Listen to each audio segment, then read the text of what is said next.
Papa Hotel Tango India Mike, Palm Springs Tower, squawk 6250. 6250. Papa Hotel Tango India Mike, Palm Springs altimeter is 2985, radar contact about 10 miles west of the Palm Springs VOR.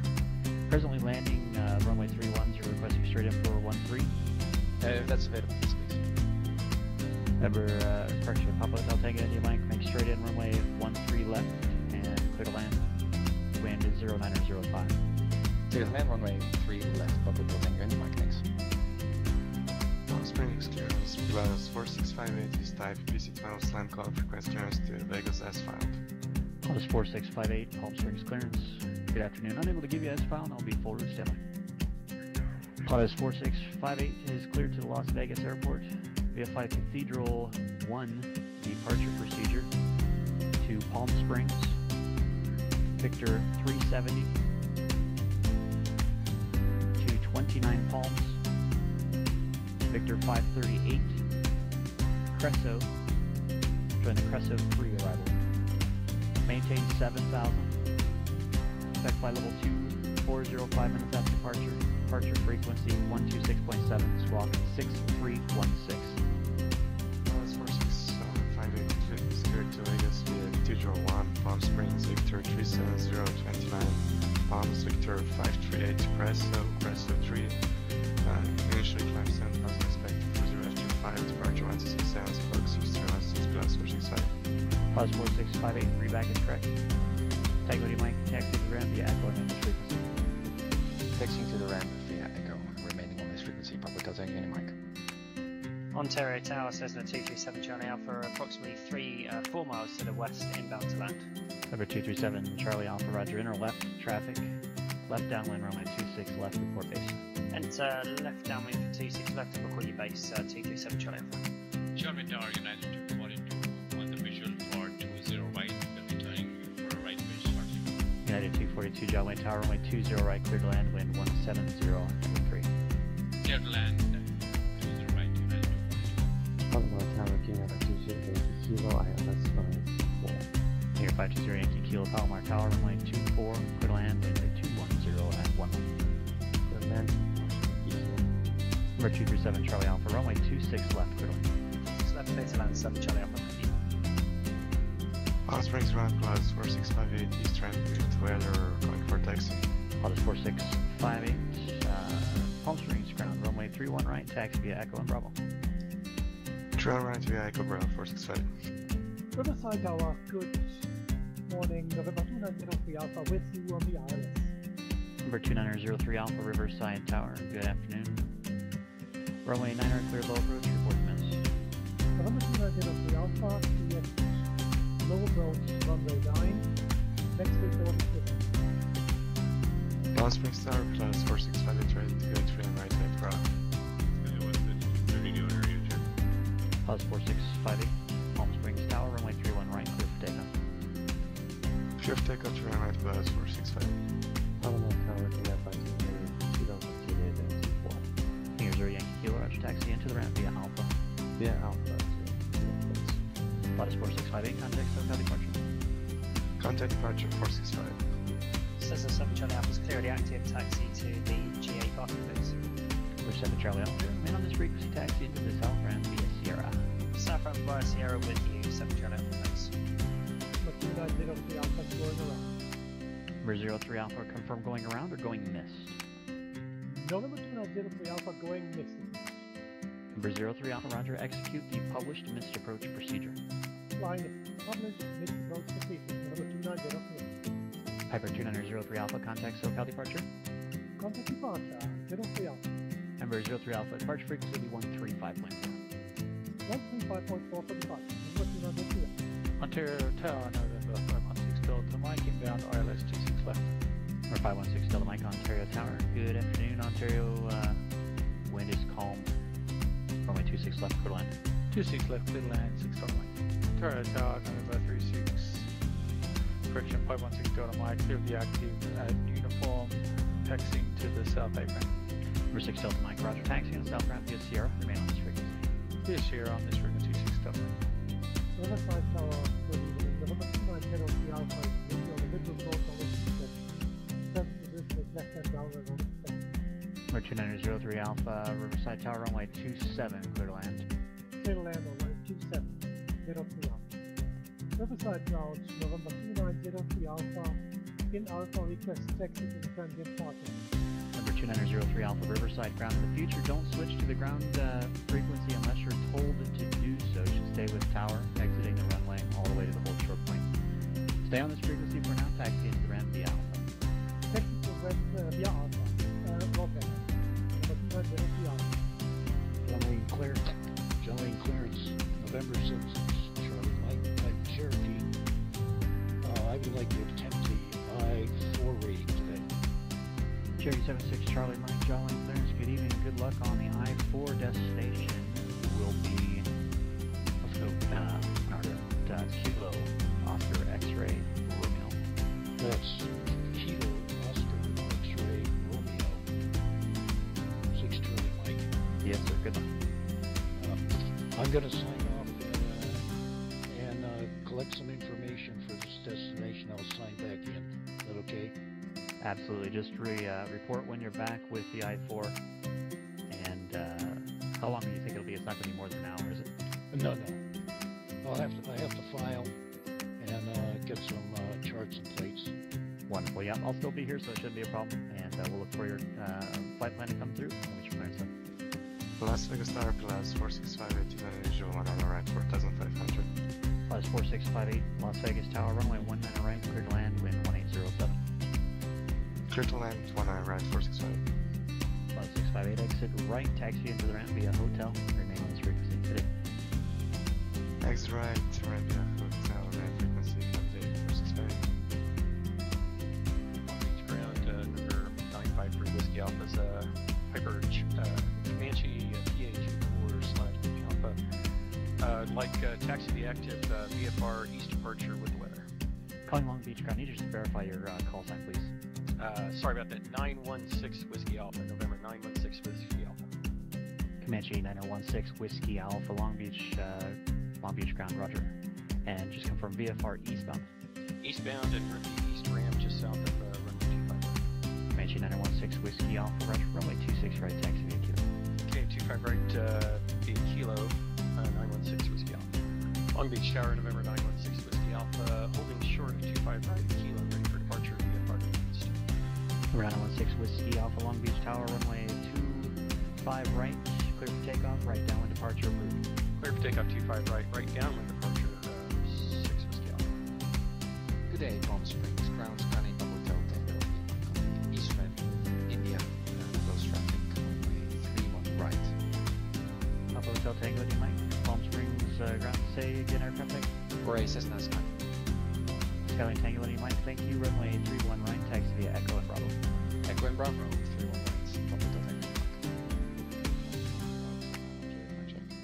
We're 791 Juliet, towards ground left, clear. Okay, Sky 791 Juliet, we see there's no clearance delivery with this field, so would we get our departure instructions with tower or with ground? Always go with the lowest, so we'll start with ground, just say your intentions. Okay, Sky 791 Juliet, type Cessna 172 on the south hangars with the numbers requesting VFR advisories to John. Number 791 Juliet, roger, departure frequency 134.9er, squawk 2061. 1249, that's 2061, squawk 791 Juliet. Got 991 Juliet, read back is correct, are you ready to taxi now? In a couple of minutes, just gotta go and get started. Sky 791 Juliet, south hangars, Sky 791 Juliet, roger, runway 29 right, taxi via hotel, correction, taxi via Alpha in Juliet. 29 right, taxi via Alpha and Juliet, Sky 791 Juliet. Palm Springs Tower, scanning Papa Hotel Tango, Mike is holding short runway 3. Hey, happy Thursday, guys. Happy Thursday. Oh man, I've been looking forward to fly. My gosh, Bad, good to see you. Hope you are doing well. Welcome to the stream.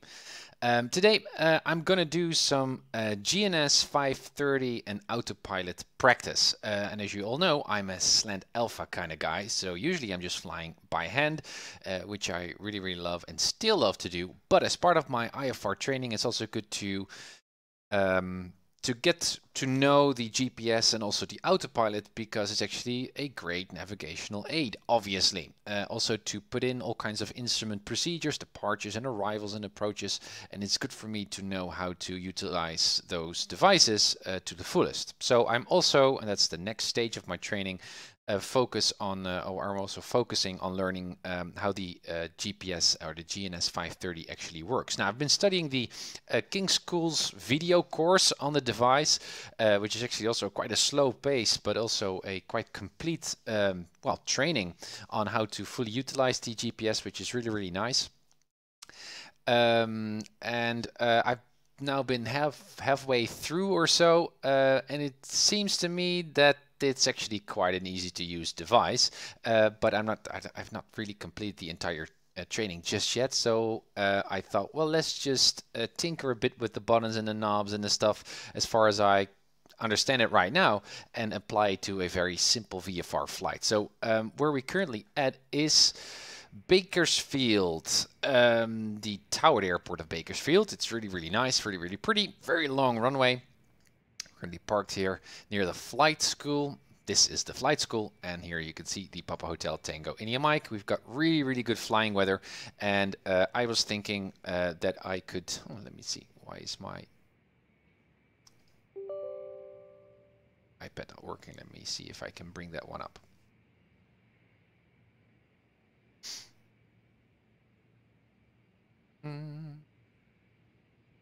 That's better. Let me see.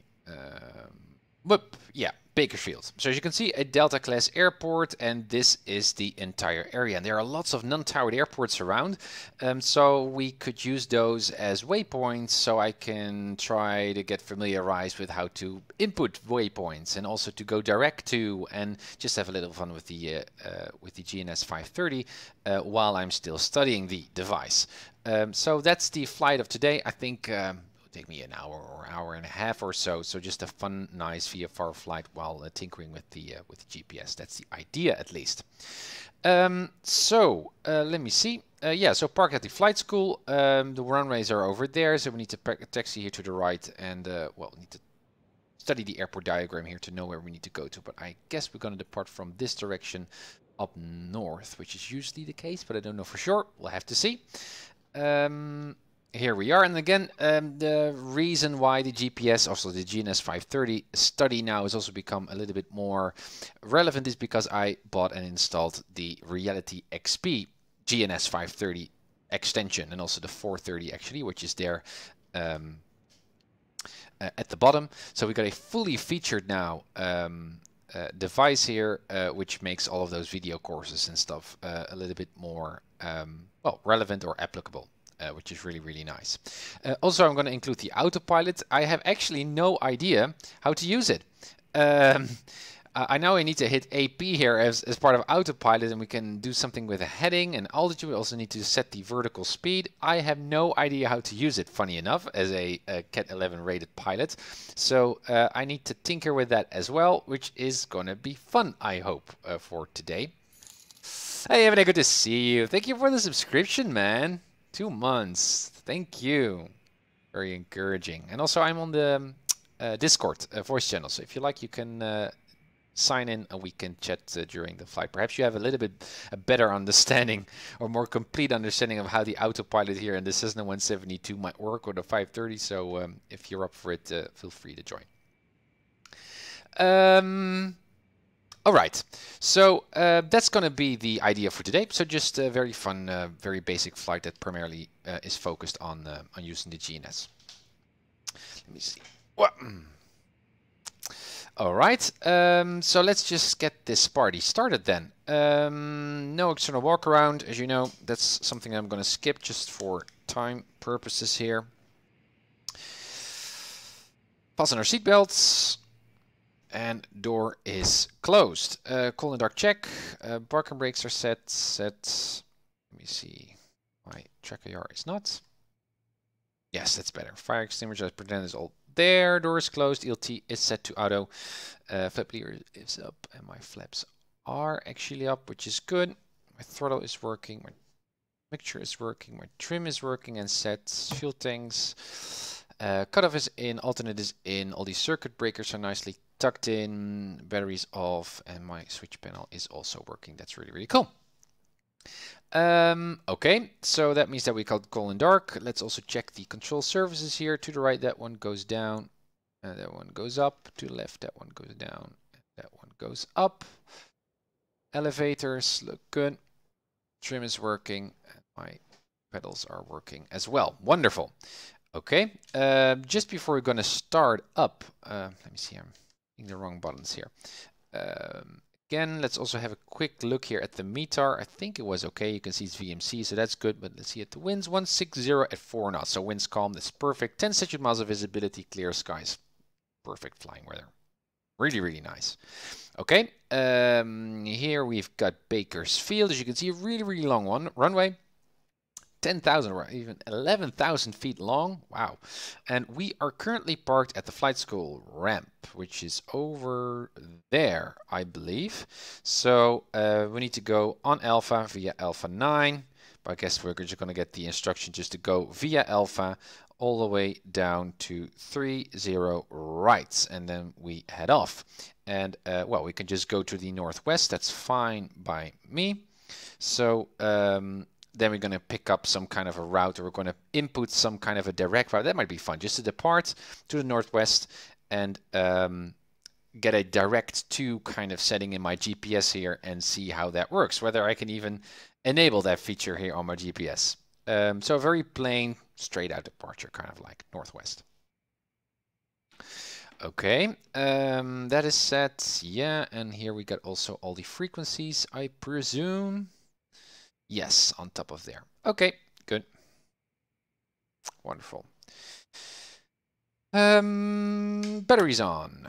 Fuel. Well, let's refuel just a bit, so we don't have to worry about that. Failures? No.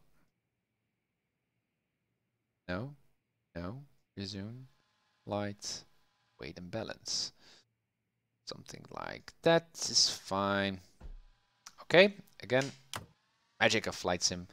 Refueled, very good. Avionics on. Stuff is working already. Transmitting on mode C, 1200. Okay. Flaps down. Let's see if those are working.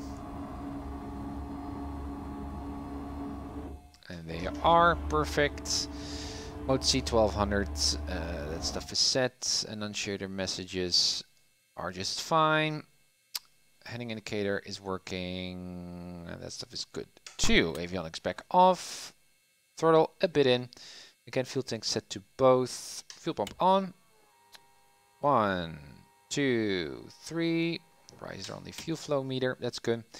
And again, parking brakes are set. Good. No one is walking around. Nope. So clear prop. Put your full in. Back to both. 1200. Oil pressure is already in the green. That's perfect. Generator on. You can see a rise in the ammeter there. That's perfect. Look for peak RPM. There it was. So that's a good ground setting. And back to 1,000 RPM for warm up. Never on idle. Very good. Mode C, that was checked, and now we can get into the Garmin. That's nice.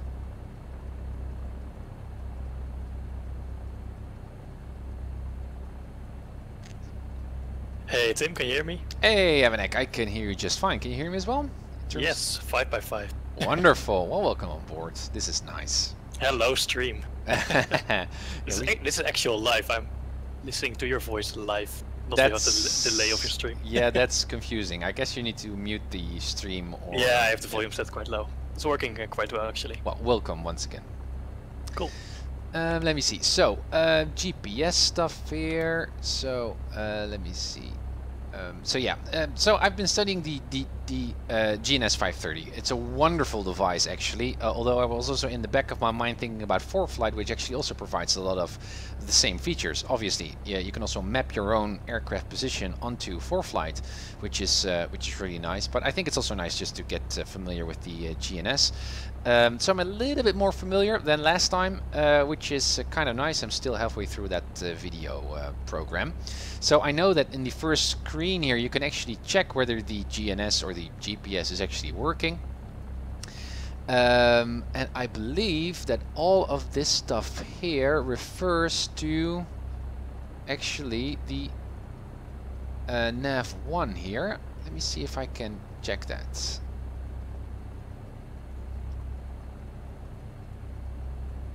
Guess not. Believed it had something to do with that. Well, again, you can see I still have some knowledge gaps here, but I thought it had something to do with that. Okay, let's skip that. That's something for next time, I guess. And here we are back in the screen. Yeah. Okay. So let's do a little bit of a ground school here while the engine is warming up. So we've got a map, yeah. We got different page groups that have their own sub pages. Apparently, so we're currently in the second page of the nav group section. Let me see if I can zoom in a little bit more for you guys. Something like this. Yeah, we are currently over here. That's good. So range, that means that I believe also in the video program this thing was actually, or was I looking at the 430? I guess it was the 430 then. Yeah. So if I press to the bottom, I'm going up. Yeah, that's a little bit confusing to me actually, but anyway, so I zoom in, you can see the runways, yeah, and there are different groups, and I can change, I think, let's see, auxiliary, yeah, those are the different page groups. That's the last one. Nav, yeah, alright, and if I use the smaller button, I can go through the different sub pages. Yes. Okay. And the GPS already knows that we're currently at Bakersfield because it just infers the position, right? It says, well, you must be at Bakersfield, so it already pulls up all the ADAS and ground tower and all that stuff. And what's also nice is it orders it in the functional use, so it knows that we are going to sign into ADAS first, and then to ground and to tower, departure, approach perhaps. So that's also quite handy. This is the self-test, and this is the main map. Yeah, you've got two maps here with the 530, but here with the 430, you get a more abbreviated kind of summary what you're flying to in terms of your flight plan.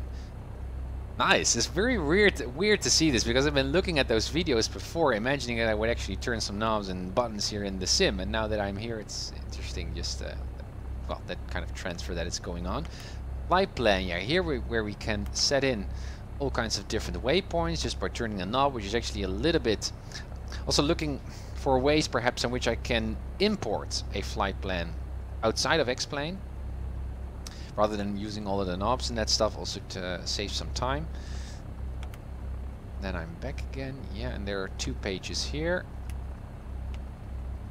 Yeah, here you can save actually some flight plans. So apparently there are two flight plans already loaded here in the flight plan catalog, which is also nice. So if you know, guys, I'm quite interested in the Palm Springs airport, so perhaps I'm gonna save a lot of flights from and towards Palm Springs that I can always load up if I have time or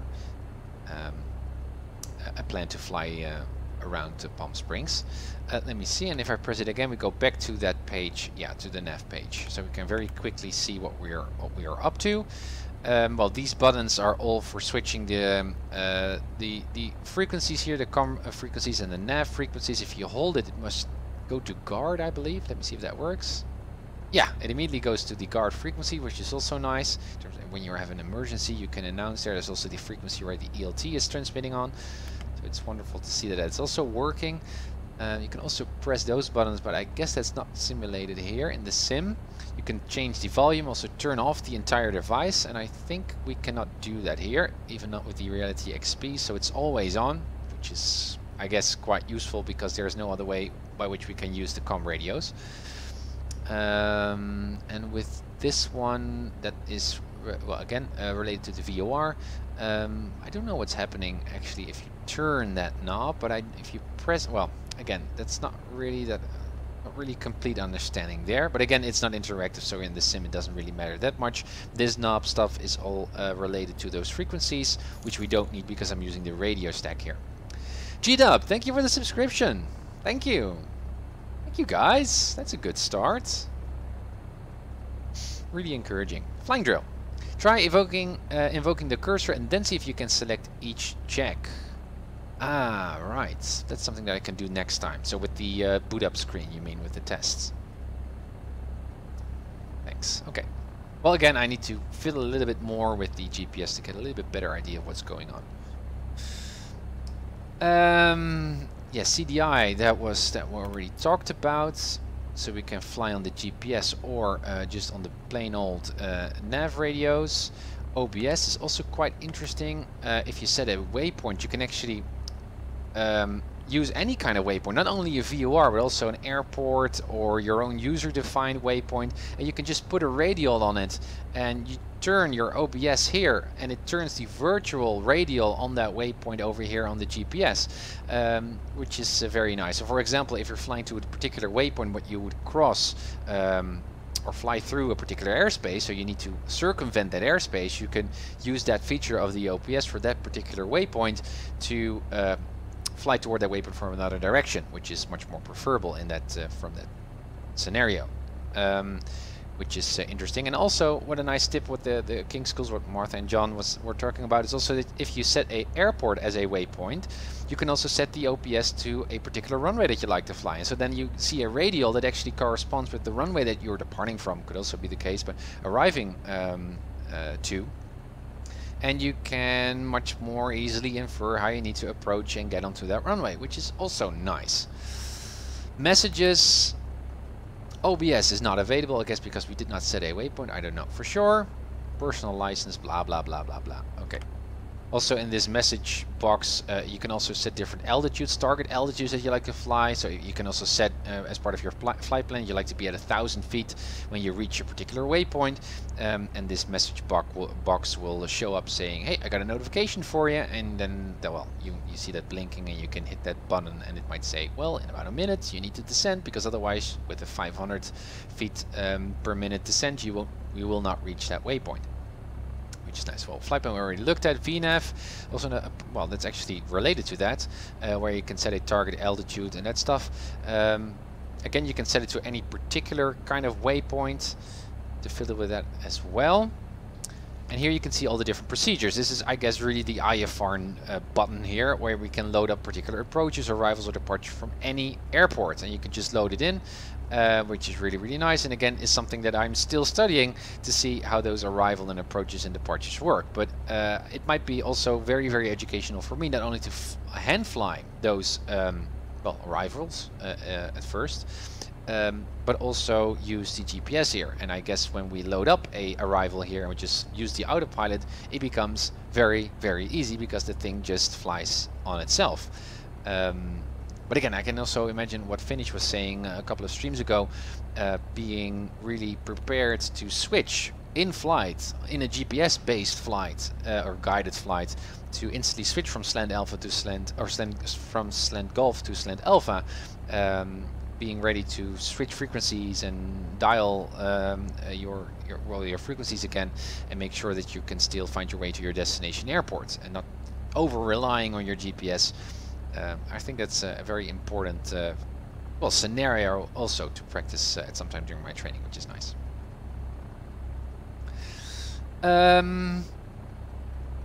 Yep, so this is something that I'm not going to fiddle with right now. Direct button, that's what we're going to use very, very soon. As we're going to fly, we're just going to pick up any particular waypoint, Taft or some kind of other airport that is nearby. We're just going to do that in flight. First, I'm going to look if I can enable my autopilot. And again, so unfamiliar with how that thing might work. So I think this is about it, very, very, very generally. Okay, that's good. So that means that for now, we can focus on just departing Bakersfield first. You can see the engine is already warming up. That's good. So let's pull up some frequencies again. Approach rates, approach airport diagram. I mean, 118.6 is the ATIS.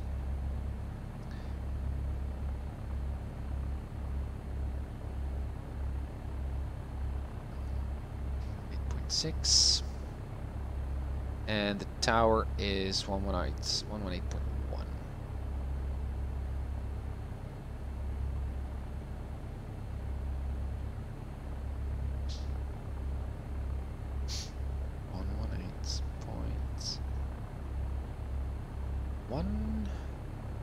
And ground was 127, 121.7.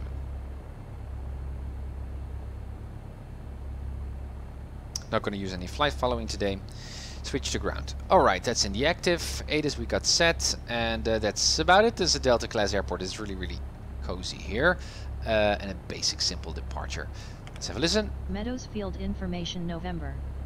2100 Zulu weather. Wind 150 at 5. Visibility more than 10. Sky clear. Temperature 24. Dew point 3. Altimeter 2998. Arriving runways 12 left, 12 right. Departing runways 12 left, 12 right. Advise on initial contact. You have November. Alright. November. Airport elevation should be around 500 feet. MSL, let's have a quick look. If our altimeter is actually working, yes. That is kind of Meadows okay. Field information November. I know. And we already set the ground and we're COM1, and I believe we're also connected on PilotEdge. Yes, we are. Okay, so we should hear someone on the non-radar controller frequencies very, very soon. We are currently parked yeah, north ramp, I guess. Yeah, just the north ramp. We could also refer to the flight school, but let's just say north ramp. Or near the tower. That's perhaps even better. Near the tower, looking for a northwest departure, and we've got November. Alright, and indeed ground was 1 to 1.7. Okay.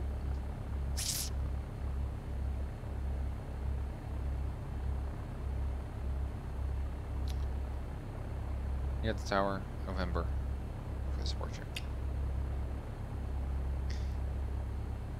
Bakersfield ground, good day. Skyhawk Papa Hotel Tango and Mike is parked near the tower with November, looking for a northwest departure.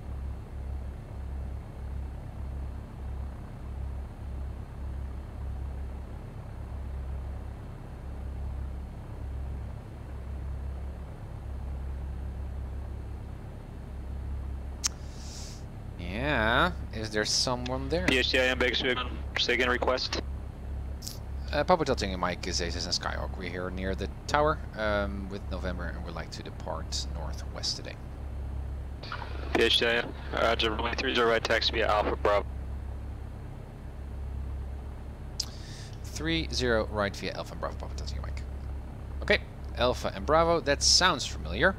Again, you can see the right marker there overlies runway or taxiway Alpha, and then Bravo to the bottom at 30 right. Okay, good. Let me see. Engine is warm, that's all good. Ground, or we are lean for ground, that's good. Mode C 1200, double check. We can set the heading indicator here to 30 as an aid, also for taxiing, so we don't taxi to the wrong end of the runway. Anything else? No. Parking brakes released. Brake test, that's working. And there we go. Turn indicator, slip indicator, heading indicator is working. Attitudes, stable. Alrighty.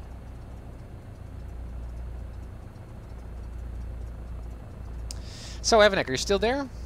Yep, sure am. Wonderful. How's your graduation going? I'm pretty tired, so that's about says it all. I can imagine. Just a few more days. This Monday is the due date. Oh, right. And then you can call yourself a master's, or... Bachelor. Bachelor. Yeah. Bachelor's. Roger. Bachelor of Communications, I believe. Oh, really? Yeah, well, it kind of fits your profile indeed. It also has to do something with education, right? Well, not really. It has to do with possibly designing apps that have to do with education. But Yeah, not okay, as okay, an okay. educator myself. Yeah, right.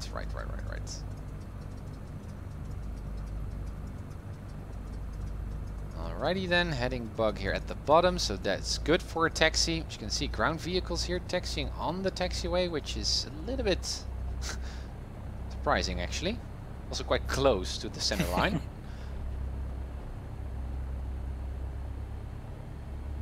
So after Monday you're gonna fly as well? Yeah, I'm looking forward to get back into streaming, and I haven't touched OBS in over a month, I think. Oh man, yeah. Just have been too busy. Yeah, I know. To me also, I mean, you're also a student or academic oriented flight simmer as far as I know, and so at least in my case I noticed that after some busy working day it's not entirely like just relaxing and flying. I really enjoy just learning how to fly and challenging myself, for example doing the CAT ratings, so I really need to feel a little bit more rested to fully enjoy the flight sim. I don't know how that is. Yes, exactly. That's why I haven't been simming quite as often lately. Yeah. But I've challenged myself to get the final CAT ratings in pretty soon. So Good. I'll stream that. We're looking forward to see you pass for those. And what's the next CAT rating that you're up for? Let me check. I think I only have the 10 and 11 left. Oh yeah. Yeah, I have already done the 9. So looking forward to that. So that's the big one, number 10. Yeah. Or the challenging one, you could say. Well, yeah, it's the most difficult one, but I have flown I think it was a coastal route once before, so it's not really new how to use the flyways or whatever they're called. Oh, wonderful. So, should be a piece of cake. Show us. Yeah. I will. I'm also thinking about sometime soon flying from like doing the inverted CAT 11 rating. So flying from San Diego towards or to LAX, because I'm a little bit still unsure how those VFR arrivals at Bravo airports actually work. I've posted it also on the forums and also on the Discord of PilotEdge. I guess those VFR corridors or VFR flyways make sense, so that you get as close to the airport outside of Bravo as possible. But I'd like to see Marcus or one of the other controllers see me guide towards LAX and see how that works. So I guess the same I've would been also wondering about it as well. Yeah. Because I actually I heard Marcus say this afternoon. I was watching his stream. I think someone in a Skyhawk wanted to take off from LAX, and I think he told him he couldn't. He allowed it, but in real life you couldn't, because I think it only has. Might be that he was IFR or something with that. He told the guy that at LAX there were only departures for turbojet planes, not for small piston planes. So I'm not really sure how stuff like that works. No, because and also then what is the CAT 11 rating based on then? Yeah, maybe it's just an exercise, like show us that you can do this difficult task, but yeah, I'm not really sure. No, and I also posted then the variation or my attempt to also fly from San Diego to LAX, and Keith just on the Discord at least responded quite positively, like well, just go ahead and just try. Yeah, I'm not sure.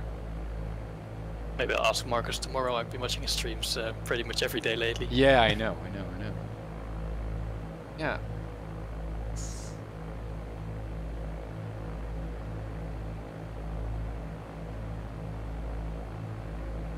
Hey Ben, good to see you. Been a while since I've been here. Yeah, I know. How are you doing? Well, I'm doing fine, Ben. How are you doing? Welcome on the stream. Unfouling my fouled spark plugs here, hopefully. Left mag. Yeah, that works. Right as well. Nice. Idle. Yeah, PW, thank you for cancellation receive. Have a good day. Is it ever not filed in the rep? Sorry?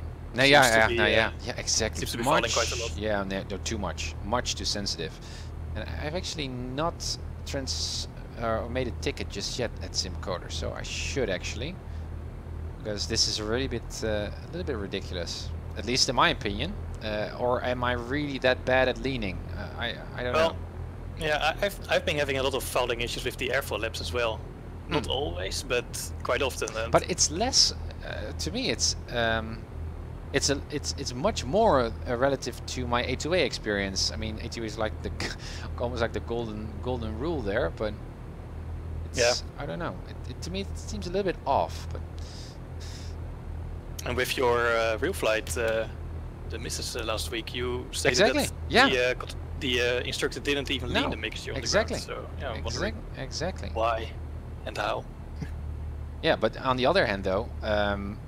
We were laughing on our bikes when we were cycling back home that that might be the reason why the original Skyhawk that was booked for us for our flight was having a magneto replacement. Let me see. All right, landing lights on, scroll lights on, mixture full in, fuel tank set to both, trim is set, so let's request our straight up departure clearance right now.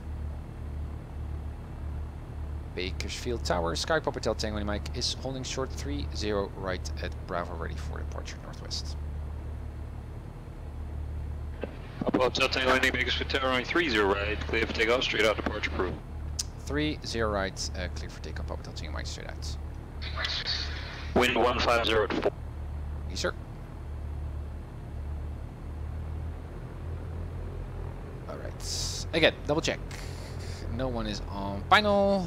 Lights are on, everything is double checked. Okay, so we're going to depart, get out of the class Delta, and then turn on the autopilot and see how that thing works, because I am totally new to the autopilot.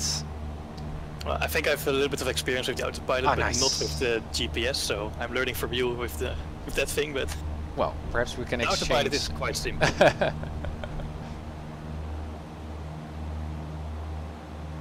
Okay. Trim a bit here. And there we go. So, also referring back to the scenery issue that I had in the previous stream where John Wayne was not loading, that was because I updated to 05, version 05 of X-Plane. And apparently when you have reordered your folder structure, in my case I put some Z's in front of my global scenery folder. I believe it's called the global scenery folder. X-Plane doesn't recognize that there is actually a global scenery folder in your custom scenery folder because you put some Z's in front of it. So it re-downloaded the global scenery folder and that messed everything up. So I needed to do a swap there, and then it worked.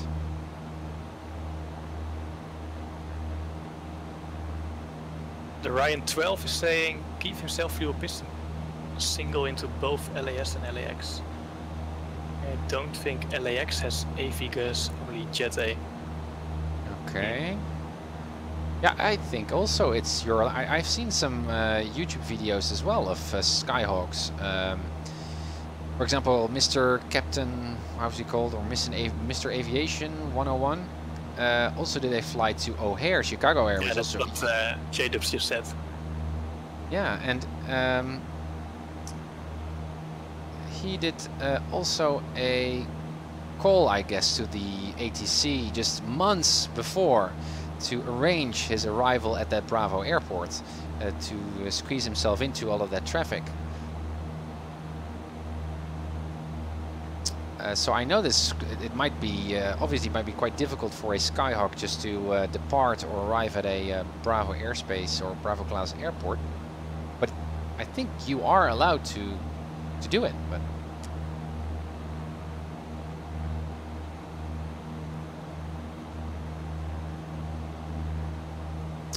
all right, departing Bakersfield. Hey Baz, good to see you. Hope you're doing well. Happy Thursday. Only 12 hours ahead. Oh, GW, that might be the case. I thought it was months ago, months before, but landing fees, exactly. You have to pay extra to PilotEdge. Yeah, and in addition to your subscription. Yeah. Is that included in FS Economy, by the way, landing fees? I think it is, right? I don't know, but I vaguely remember reading something about that. Alright. 2500 is good for me. RPM, a little bit reduced. Let's get that EGT nicely peaked.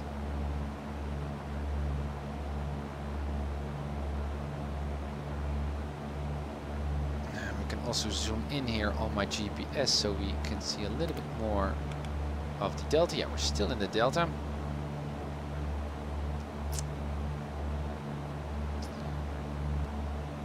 Actually flying a little bit west here. I was requesting a northwest departure, but hey. Well, Paz, what I'm going to do is I'm now in my second stage of my training. Actually, I need to update my website. I completed my stage 1 series, so instrument flying and unusual attitudes and failure identification, which was really, really nice. Should do that also in some future streams as well, just to keep in shape.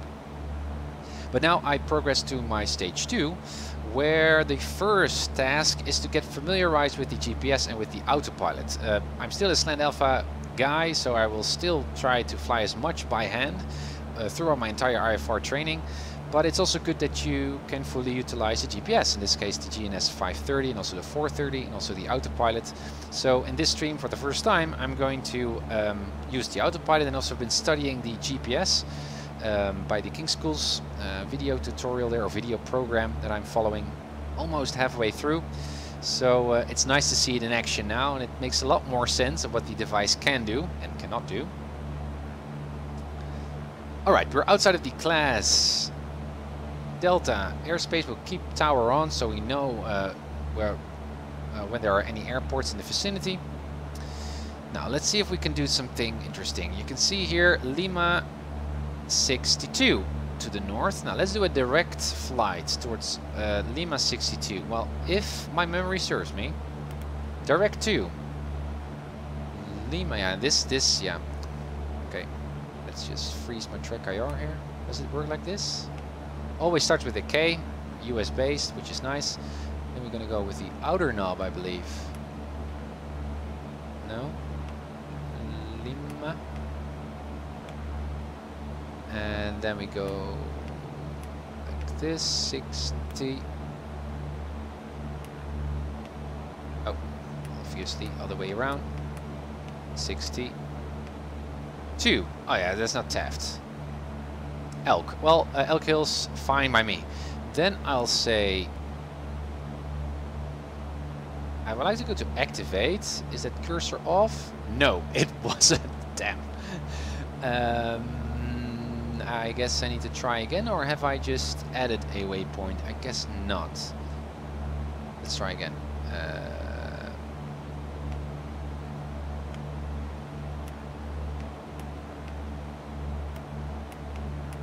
Lima 62. Enter. Activate. Boom. Ha! Direct route. Unbelievable. Such a simple feature, but it's interesting that it works. Okay, so now we've got a direct route that I can fly by hand. Could I also use the autopilot here? I think you can. Current delivery, good morning. I'm not sure if the default says now. Northwest 187, IFR to Las Vegas, and we have November. Which should fly whatever GPS. Right, sure. Okay, and how do I turn on the autopilot, Evanek? And the left button, it says AP, that's the on-off switch basically. Okay. And I think when you turn it Northwest off, 187 Los plane will basically hold its clear to Las Vegas Airport, Orco 2 departure, Meissen transition, and then you have your different modes to select what you want to do with your autopilot. Okay, so I just turn AP right now, so the autopilot is on. Yeah, so it's going to keep your current or your attitude basically. Oh yeah, and also my altitude. Yeah, no, I don't think it will hold your altitude, it will hold your attitude. So if you were like 10 degrees pitched up, it will hold at 10 degrees of pitch. Oh? Okay, that's interesting. Yeah, that's Okay. interesting. So you have to use the different modes to select whether you want to hold Roger. altitude or use certain Right. vertical speed. Okay, so now I can hit the heading button and I guess it will follow my heading bug, right? Yes, that's correct. Okay, so heading bug on. Yeah, I can see heading and it's turning. Very weird. I know how autopilot works, but this is the first time actually on stream that I'm using my autopilot, so... Okay. Yeah, you can see I was hitting AP, I guess, when I was in a slight climb, so that's what it's holding. Okay. Yeah. If you want to hold your current altitude, I think there's an ALT button that will just, whatever altitude you're currently at, it will try to hold that. Okay, set that right now. Okay, but it doesn't read out on the autopilot that I'm actually set a particular altitude. It just says ALT. No, it just says ALT, and I don't think it can show you the altitude that it's set to. Oh. You just kind of have to remember, like, okay, I'm now at 3,000 feet. I will set alt right now, so it's going to hold 3,000 feet. Okay, and so then if I like to go to 4,000 feet right now. Well, you either have to do that manually, or you can use the vertical speed mode, which is VS. Roger. And when you enable that, you can use that little knob on the right side to select the rate of your vert. And I guess that's by hundreds of feet. Yeah. Yeah, that is. Oh yeah. I never seen such an autopilot. I'm used to the Bendix of A2A and the other version. Okay, so this is something getting used to. Okay, I guess the Airflow Labs does has the Bendix, doesn't it? Yes, it does, but it's relatively the same. Okay. At least the functions are the same. The display is a little bit different. So now, if I understand it correctly, Avanek, so now it's in a vertical speed plus. So I'm climbing, but it doesn't have a altitude limit, right? It just keeps on climbing if I just keep the... No, I don't think you can... I might be wrong about this. I think with the Bendix King, you can arm a certain altitude. Yeah, Then it basically switches the vertical speed mode off, goes to alt mode. Exactly. But I'm not sure if you can do this with the default. Alright, so I think with the default here, it's just gonna keep on climbing, and if I now press Alt again, it will stabilize on the heading, or it will, or on the altitude, or should I just turn the vertical speed back to 0? Let's just see what happens. I think when you press Alt, it will just hold your current altitude and turn off DVS. Exactly right. Yeah, and it will not average off your altitude. It will actually be quite precise with... Yeah, so at the moment you press it, you are still climbing, so it's going to drop down a little bit for the maybe 10 or 20 feet you climbed. Exactly. Okay, that's basic. Now, Flying Drill is saying set autopilot to nav, and I guess when I do that, because I can see the direct path here on my GPS is already off, so I thought it was actually that the direct to feature would actually keep referencing to my current position, but it doesn't. So it just gives me... What you have to do for that is above your nav1 display, there's a button nav GPS. Yes. And currently it's set to nav, which means it will track VRs or whatever you have set on your radios. Sure, Roger. If you set it to GPS, it will follow the route you have programmed into the Garmin. Yeah. Now that button on top there, that doesn't work, but I need to use the CDI button, I guess. Yeah, exactly. Now, that's the same effect. But then it doesn't fly just yet. But now I need to press nav right on my autopilot for it to automatically catch. So I'm looking at your stream. I'm a little bit confused because what I was expecting when you press the CDI button, the needle should have gone to the right, indicating that your that your route is on your right. True, So and it I'm doesn't. 100% sure about that. And it didn't do that. But it seems like the nav is indeed turning you to the correct direction. I think it tries to intercept your route at a 30-degree angle. Exactly. Okay. Yeah, the display doesn't seem to be working, or I don't know the details about it. Yeah, but I thought as well that now the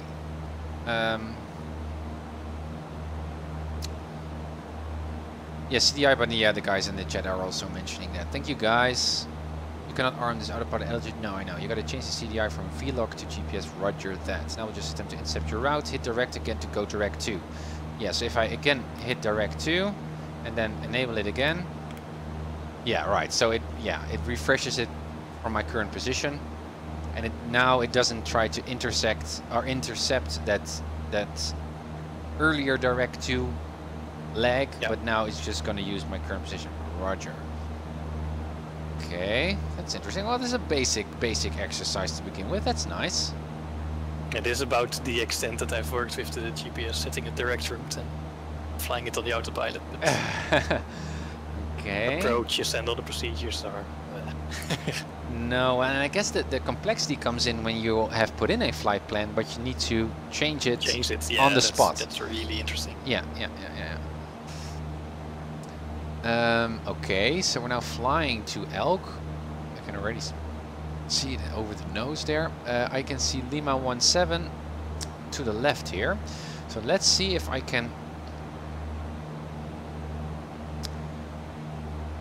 Because now I'm in a direct, that means that my flight plan is still empty, I guess. Yes. So... What I could do... Yeah, direct is just a separate feature outside of my flight plan. So I guess if I just put it in here and I put in Lima... what was it? Lima 62? No, that's where we're flying towards right now. Well, we can put it in anyways. 6 2. Yes. It's currently direct to 6-2. Yes, still the same because that was our direct. But we're now flying, I guess, we're still on a direct heading, but I guess we're also flying on the flight plan at the same time. Don't know for sure. What is that airport called? Taft is Lima 17, right? So let's go to flight plan once more. Press the cursor, go down. Lima. Lima 17. Lima 17. Enter.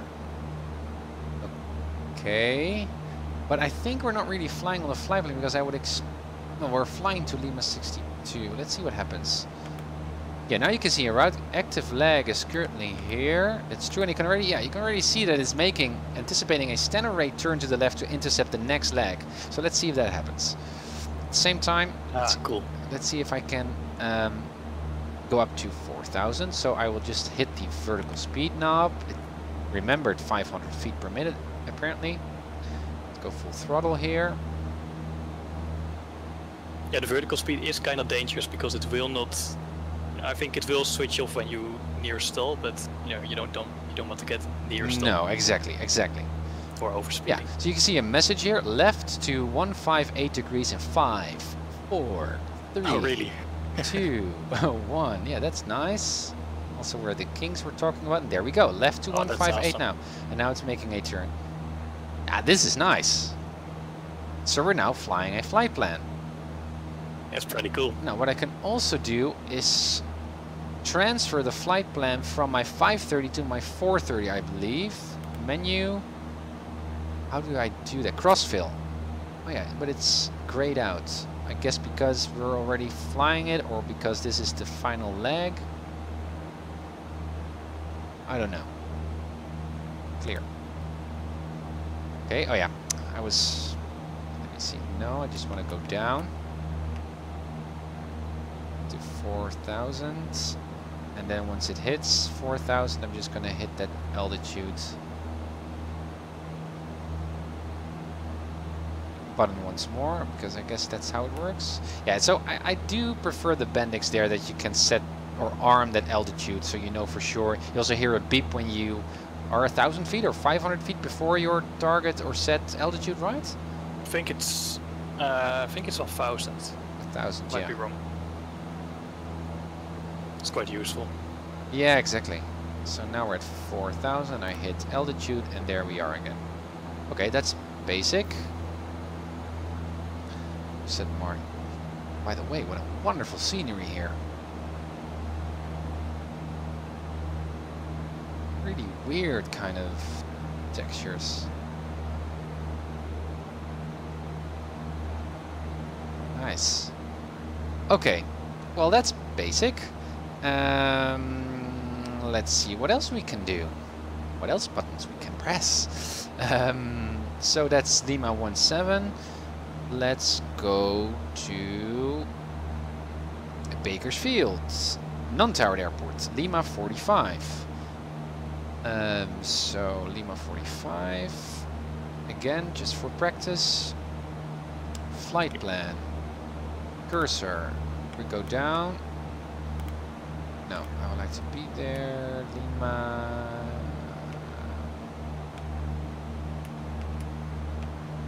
.54 I had meant to say, in 45. 45. No.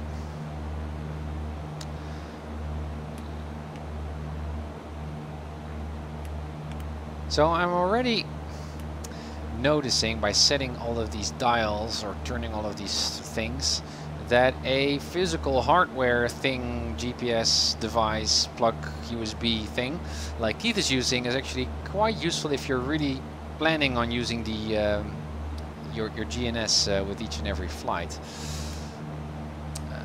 Again, 4.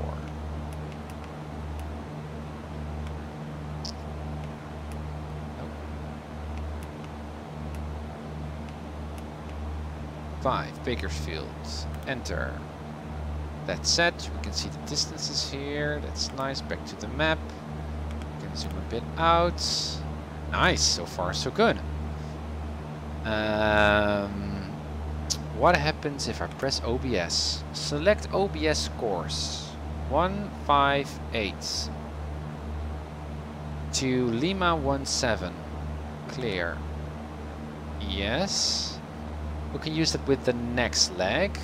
If I hit OBS, perhaps then my next waypoint becomes a OBS kind of radial thingy. Let's see what happens. B2, welcome on the stream, by the way. Crossfill on the 430 to grab the 530. Ah, all right. So so it's not like you're pushing it, but you're pulling it. So 430 is here at the bottom. So there I'm going to press menu. And it should be somewhere here. I guess not, but perhaps not on the map, but I need to go to the flight plan and do that. Change field. No. How do I already swap? Yeah, it's here at the map. First nav page. First nav page. Menu. Crossfill also grayed out.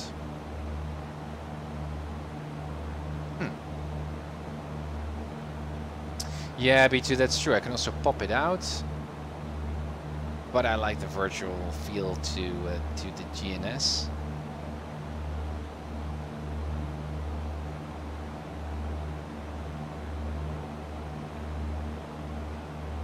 All right. So, what I'm going to do next is use that OBS feature. So that's actually quite nice. If you have the 530 and the 430, you can see what your next leg is about, how much distance there still is to gain, I guess. No, because there's no pilot, obviously, there's no flight plan here. But anyways, if you cross-fill or connect the, perhaps it's a feature that I need to enable in the Reality XP.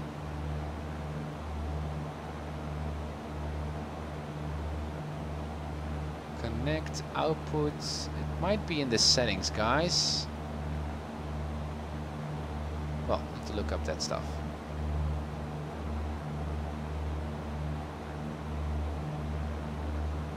That's a lot of settings. Yeah. Also a little bit complex to install the Reality XP actually, or what the A2A guys really did quite well is they provided by A2A by themselves a feature where you can very easily pop in the Reality XP, the 750 or the 430, as you like. And I was expecting actually that would also be the case here with X-Plane, but it was an A2A implementation integration kind of feature that A2A only provided. So here I needed to do that myself. You need to make a screenshot in X-Plane, and you need to figure out the coordinates of where the GPS needs to be loaded in your cockpit, you need to change some config files, and it was a little bit, well, not really complex, but needed some work. By the way, your screen has turned black. Oh yeah, I can see. Because OBS didn't really like the settings window. No, let me see if I can re-enable. Yeah, it does work. Thanks for noticing. I think I had that some time ago as well. Oh, let me see. There's the message again. 1, 2, and there we're gonna make that turn. So that's nice. So the GNS is preparing for that turn based on a standard rate. Yeah, you can see it. Well, it's kind of like standard rate.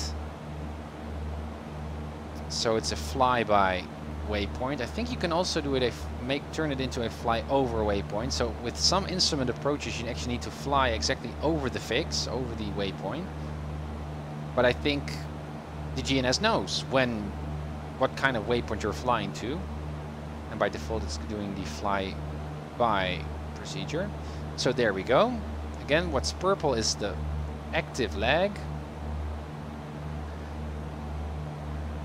We're at 4,000 feet, so if we're gonna fly to Meadows or Bakersfield Delta, we overfly. That's at 3,000, so that's good. We can do whatever we like. Now, let's see what OBS is doing if I mess around with that. Hello? Yeah. Zoom in, zoom in, zoom in. Alright, OBS. Select OBS course. So, I would like to... We're now flying 050. Let's say I... Cancel OBS? No, I'd like to come in at 02. Oh, it's already going to make a change right now. I guess it's going to capture that new OBS. That's nice. Okay, so it changed now the routing towards my next waypoint. And now it's going to capture it automatically. Ah, cool. So this is useful when, again, when you plan a flight plan and you notice that you've got some terrain or bad weather. That's actually a more realistic scenario because that's something that you cannot really plan for. And you see a big cumulus cloud in front of you, you say, I need to fly past it, but I'd still like to be on autopilot and still fly my GPS. Then you can use such an OBS feature, I guess, to do it. But you can also just, I guess, turn off nav mode, fly it by hand, fly away from the cloud, and as soon as you're clear, hit the nav button again, and automatically the autopilot will try to capture your original leg. Okay, it's not that difficult up so far. Again, you see your ground speed here, 105, so that's also interesting. Now we can actually infer the wind speed up here. Ground speeds 105 knots, while indicated is, well, 92, 93, so we actually got a little bit of a headwind component.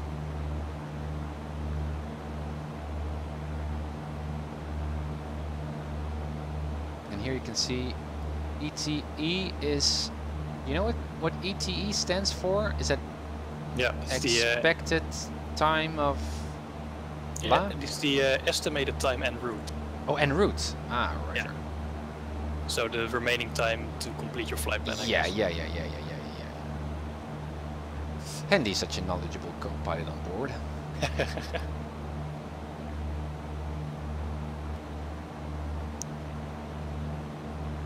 B2 is saying in the stock 172, so not the rep, the crossfill works fine. So perhaps it's a rep issue. I think Reality XP might be independent from rep and also independent from the Skyhawk, but I don't know for sure. And I think also on the Reality XP page on the website they promote that feature, that it's possible to crossfill. It's quite obvious, obviously. You like to see that feature. Don't know why it's not working. Perhaps I need to save the flight plan first in the flight plan catalog before it can be transferred? Don't know. Thanks, NZ Aviation.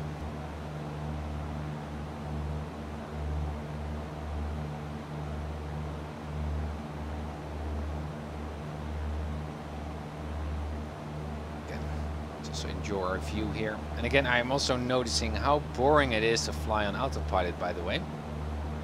Not trimming that stuff. Also, you know exactly where you are. You got almost perfect situational awareness, which is obviously something that you would like to have or enjoy in the real world.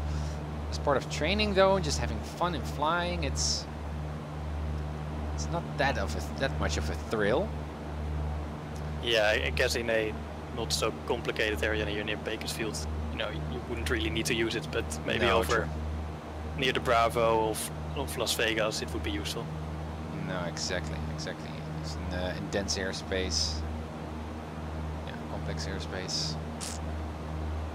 Yeah, I think it would be pretty useful to just program your flight plan. You know exactly where the plane is going to be flying. You don't have to worry about busting Bravo or any other airspace, and you can just watch out for traffic, see if the plane is doing what it's supposed to be doing. Sure. Talk to ATC.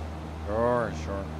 Well, that might make things a little bit more relaxing, I guess, at the end of a busy working day, that you just use the GPS. Yeah, that there might be a place also in my flight simulation practice to use the GPS, but still I think that if you complete such a flight, there's a different value or a different rewarding feeling to it than when you need to constantly think about airspace and stuff. But it's perhaps just a different kind of flight. Yeah. Yeah, the Ryan, indeed, the nav1 indicator doesn't seem to be working. It should be pointing to the right now as your flight. Yeah. So again, maybe that's another Reality XP issue. Yeah, I don't know whether Reality XP is messing with that stuff too, but or perhaps it's a setting. Well, I'm not going to go into the settings because it apparently disrupts OBS, but I perhaps need to look into that off stream because there were a lot of settings there, and I just need to set the right settings, and I just need to put on a checkbox because I do not believe that doesn't work. It's quite a full package actually, the Reality XP, so I think it's I'm to blame for not setting the right features.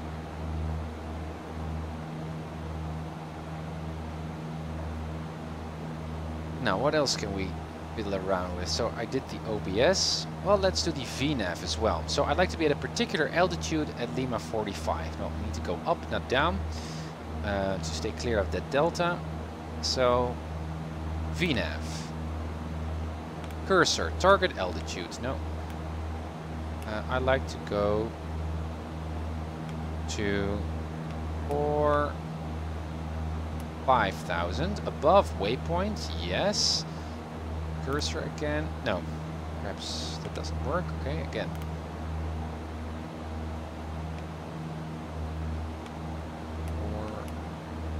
5,000. Enter. Yeah, enter. Above. That's good. Target position. So that's 4 nautical miles before. Well, let's turn that into 3. 462. He already knows that that's the next waypoint or my destination airport, perhaps. Vertical speed profile. That's good. Enter. And can I just say okay? Activate or something like that? Menu. VNAV messages on. Yes.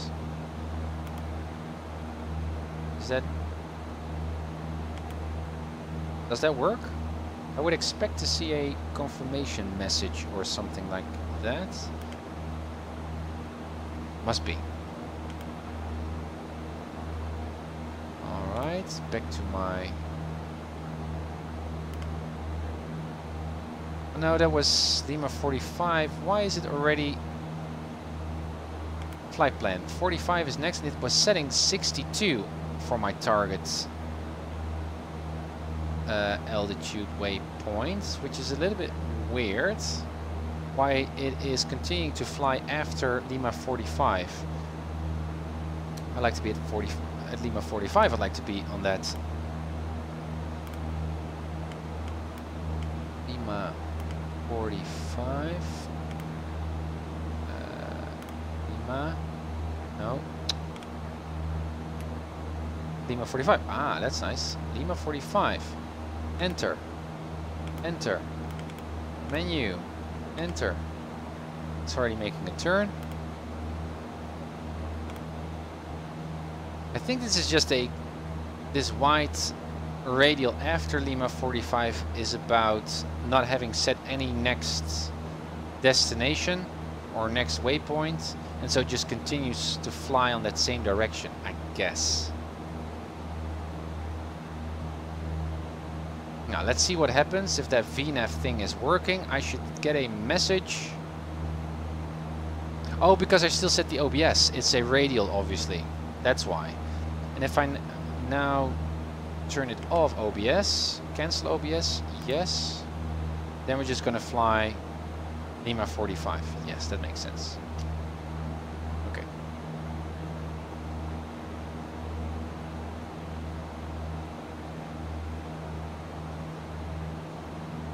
Alright, so 3 minutes. So it was estimated time and route, wasn't it, Evanek? Yeah. Yeah, estimated time, yeah, okay.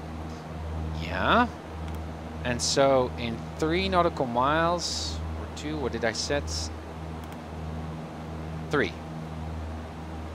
So it's already saying to me that I need to go up 700 or 800 feet per minute to get to that target altitude if I like to be there on spot. So I already missed my start of climb. So I didn't see any message here. So perhaps my VNAV thing, my status here should be set. I cannot go to status. Guys, do you know how I need to, or perhaps I already exceeded that point and that's why it doesn't work? Let's go, let's pick another waypoint to fly towards. Let's go to Delano, DLO. Flight plan. Cursor, go down. Delano. It's K is fine. Go Delano.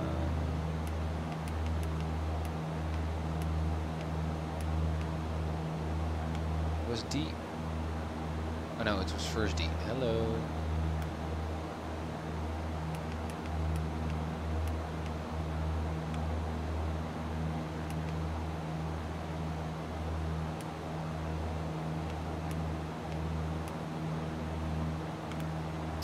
Don't hit the push cursor because you lose everything. That's really annoying. Again. Okay.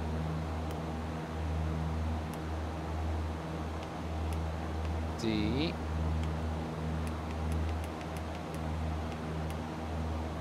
It's also because my virtual cockpit here, my cockpit is making very subtle movements, and that changes my mouse cursor position.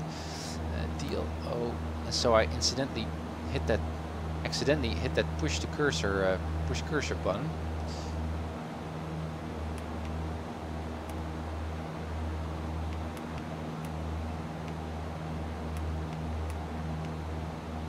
Delano.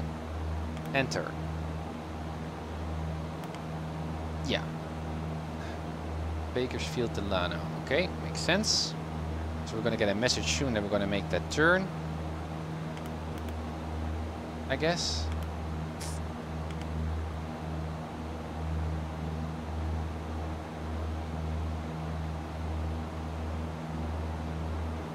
The Ryan, yeah, exactly. I'm talking about the VNAV page on the GPS. So apparently I set it. So now I'd like to be at Delano at a particular altitude. So at 5,000 feet, I'd like to be at Delano. We're going to make that left turn in 6 seconds. That's good. So once more. B2 is saying you can't set it for a higher altitude. It's only for descending. Oh. Okay. So let's go to 3,500 then. Then we're still above the class delta. That's a little bit of a bummer.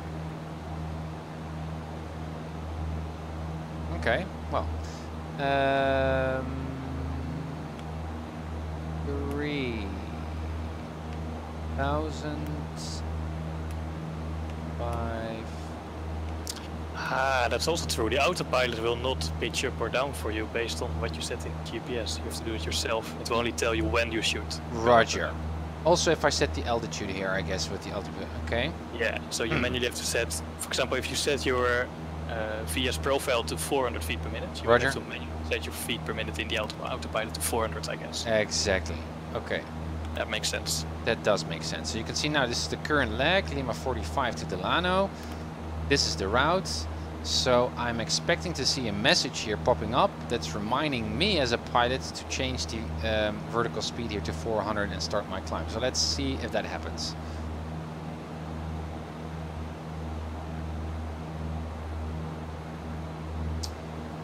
It's also nice that we can declutter the map, I believe. So now we got a declutter of -1. We're currently at a 5 nautical mile radius, so we can also zoom out a little bit more. It's a declutter of -2. We only see some airports around, and this is the final one where you can only see the waypoints that are part of your flight plan. If you hit clear again, you just cycle through and then you got the full map. This is our current track, this is the desired track, this is the distance to our next waypoint. This is kind of like the CDI. So we're right on track. Estimate time en route. Ground speed. Yeah, makes sense so far. However... Oh, this was our yeah, okay. Yeah, so we're now on the leg, that's why it's purple. We're flying to Delano, and this leg is actually the leg that we have been flying direct to Elk just a while ago. That's why it's there. Oh yeah. Yeah, okay. Yeah, so I guess there's also some handy things to learn about how to set the 430 then, so that it displays supplemental information. So you use the 530 obviously for the map, and you can, for example, I would hit flight plan. I will keep the 430 on my flight plan page. That might make sense, I guess. But I do like to find out how that crossfill that must be able. There should be a way to do that crossfill. And that would be really, really nice. I do love, I've actually also bought the 750, but that was for the 182, for the A2A, and prepared a while ago. And that's kind of like having your own iPad mounted in the firewall there of your Skyhawk.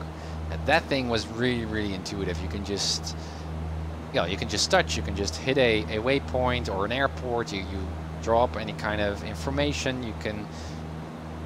That was really an intuitive design and user interface. I mean, but I guess this one is more common, so I also like to be a little bit more familiar with this one. Although I noticed also with the Fly with Mireia, thanks for the follow, Unicom Flyer.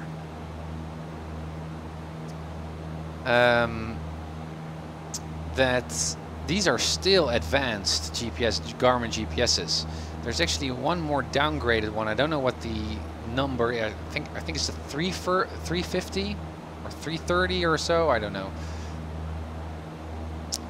Which I actually also like to be familiar of or knowledgeable of, because chances are, if I'm going to learn how to fly here in the Netherlands in some far alternate reality, then that might be the GPS that I will find in the Skyhawk. These are still quite luxurious GPSs, I believe.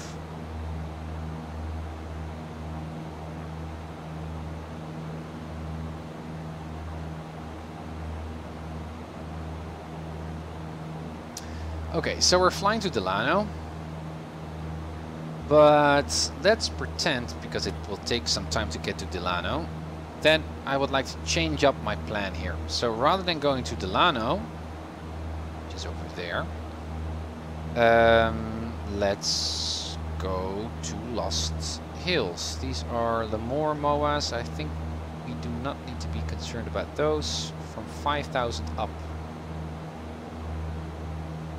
And from 5,000 up. So let's just stay below 5,000. Then we're fine. We're at 4,000. That's good. So let's change that one up. So let's see how that might go. Flight plan. Going to Delano. Cursor. No, I don't want to change my... I think it's also good for me to set a viewpoint here and explain that... I don't know if that actually can be done.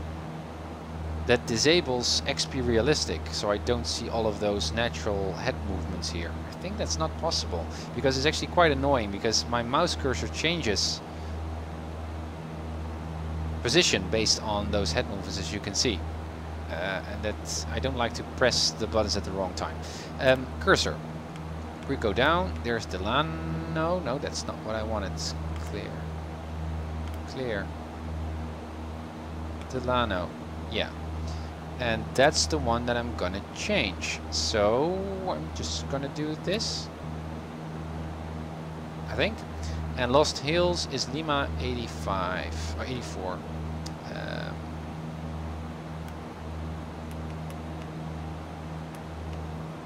80.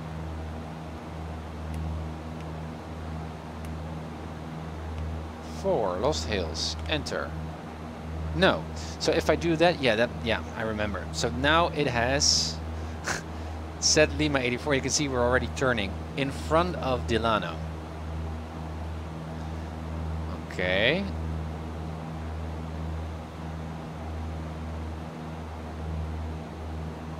That's quite an extensive turn.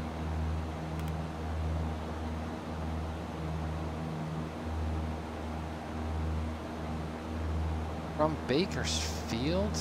Let me see what if I understand what has... No, that's true. That's true. About southwesterly to get that direction going. Yeah. Okay, but it's setting it from Bakersfield to Lost Hills. And that's true because Lima 45 was in between. Yeah. Okay. But that's not what I wanted. So how do I change the waypoint on that current spot in the flight in the flight plan?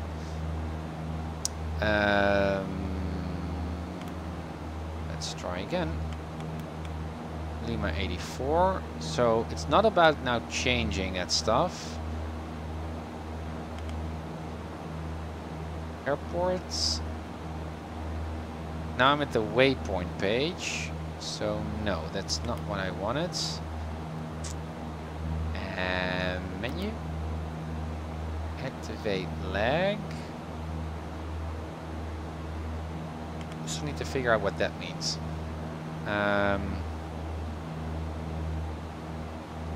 Well, that's something that I need to study a little bit more. Forgot about how that might work.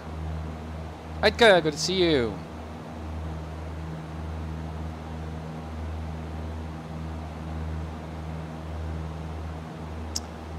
But it's an interesting device, I have to say. And I'm also looking forward to get a little bit better understanding again. Perhaps when I complete the video program of the King Schools. Also on YouTube there are some really nice informative videos. Then I might do that flight from San Diego International Airport to LAX. If that's even possible. We need to ask Marcus, I guess. I think it's possible. Or not when Marcus is controlling. And I might decide to make use of the GPS in a nice configuration where I also cross-filled the flight plan from the 530 to the 430 and make full use of the autopilot as well. That might be fun. Alright, so that means that completes the exercise for today. It's already 9 o'clock almost here in the Netherlands. So what we could do is we're just on the edge of the delta of Meadows Field or Bakersfield. As you can see. Whoa. No. Flight plan. Oh, it always switches to the latest space where you were, I guess. Okay. No, I'd like to go... Yeah. Yeah, if I just keep clear pressed, it will go back to the nav, to the map page. Okay, let's just return to Bakersfield, contact the tower, and call it complete today. Hit menu to activate the highlighted layer. Roger that. Yeah, but I'm not quite sure. I forgot already what that does. So I need to study that a little bit more. It's a complex device, but I really like to have a more complete understanding before I make my flight. So that's something that we can do in the next flight. Okay, so let's get our bearings straight. We are very near to Bakersfield. It should be somewhere to the left.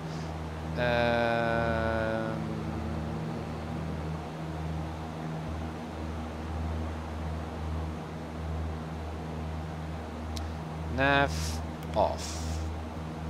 Actually, I'd also like to disable the autopilot, so I just turned it off, but I guess it will still hold. If I just turn autopilot off, Avanek, then everything is off, right? Doesn't it? Yep. Yeah. Yeah, you can set the modes on individually, but if you turn the autopilot button off, it will not do anything. Yeah, roger. Okay. So we're currently flying nicely old school. Good. I guess 30 right might be our entry. So let's set the heading bug. Indicated heading is 210. That confirms our magnetic. Engine is still looking good. And we're at 4,000. Let's get the map ready. Tower still set, but I turned off the COM1. That's now on. Let's listen to the ATIS once more so we get current information. Meadows Field information, Oscar. Oscar. 2200 Zulu weather. We're down to report Quebec, SoCal departure, flighting 160. Sky clear. Temperature 26. Dew point 4. Altimeter 2998. Still too nice. Arriving runways 12 left. Okay, that's good. We can descend. We're already clear of the class Charlie, or the class Delta, I mean. So we can descend. The top is at 3,000. Elevation is 1,500. So I'm expecting 1,500 to be the traffic pattern altitude. We should make sure if that's actually the case. Bay Meadows Field.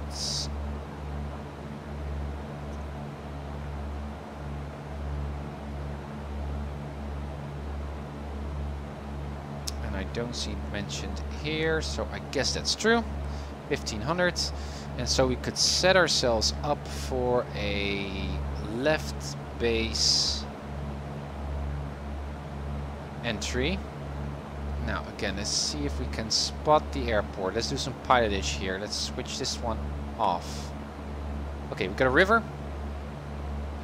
Lots of rivers on the map.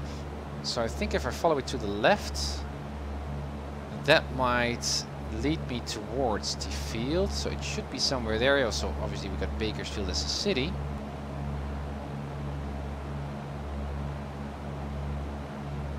This is so much harder.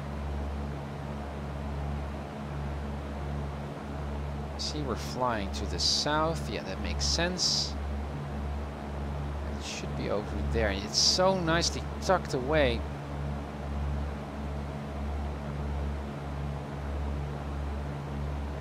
Those look like airports and or hangars and stuff. Yeah, it's the airports. Alrighty.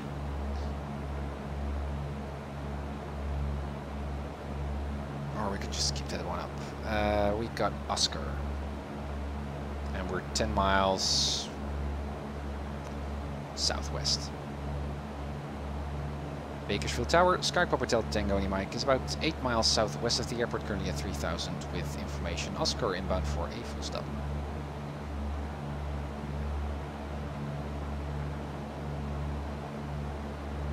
PHCIM Bakersfield Tower, welcome back. Enter left base, runway 30 right, and report 3 mile base. Left base 30 right and report 3 miles on before base. Papa Hotel Tango Mike. Okay, as expected, base keep a little bit more of a speed in. Airport was somewhere over the nose, I believe. So let's have a look. There it was. So we can fly a little bit towards the field. Don't want to turn that arrival into a straight in. Especially also because the controller asked us to report 3 nautical miles out. Now in this case we could use the GPS. I would like to get rid of this all. I'd like to go direct. No, clear. Direct. Clear. Just like to clear the entire flight plan. That is... Let's go down as well. This is actually not a safe thing to do 2 things at the same time. Entirely different things at the same time. Bakersfield, that's K, B, F. Oh.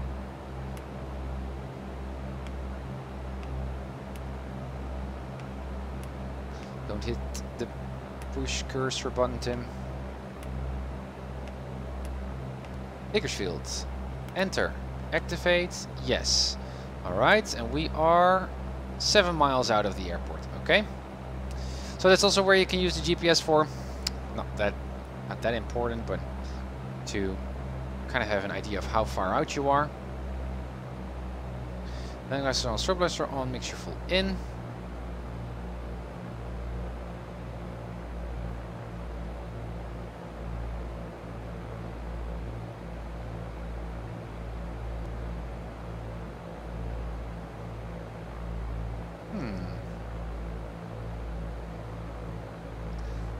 Did I misidentify the airports? It's on my left. No, it's on right, I guess. A little bit of a speed in there. We still have some way to go. 6 nautical miles. There's the field. The hangars, and this is where the runway starts. So we can fly to those buildings over there. Yeah, okay.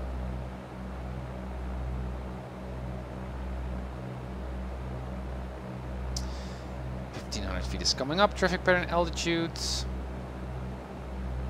Heading log 30 right. We're ready to go. Now that was a cute flight. Not that challenging at all, but it's good to see how the GPS works actually while you are flying. Learn a few stuff also by you guys on the chat. Thank you so much for sharing that information. Also, Evanek, thanks for being aboard. Sure, no problem. This is a nice setting. We should do this more often if you're up for it, actually. Yeah, I like it. Yeah.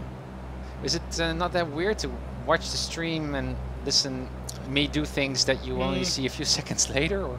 I'm a little bit less.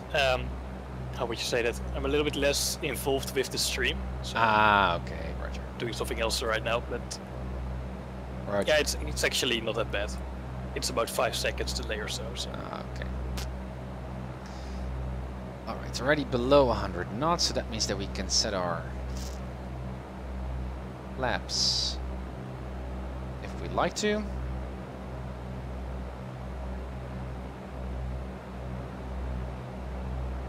Love the Bakersfield area. 3.7 nautical miles on the GPS. So that first notch of flaps.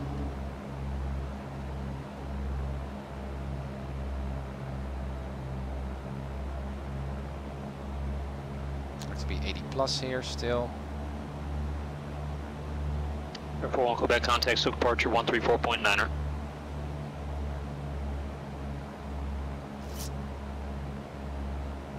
And 3 nautical miles, at least from the airport.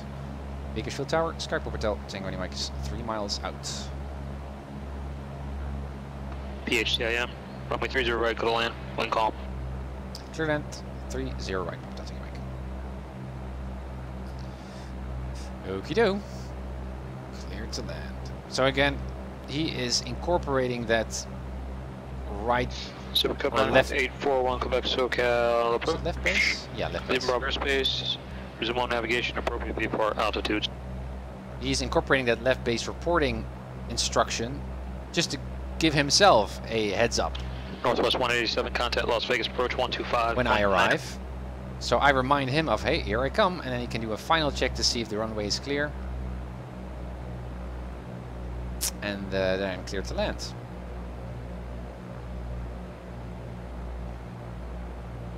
Alright, let's get that descent going.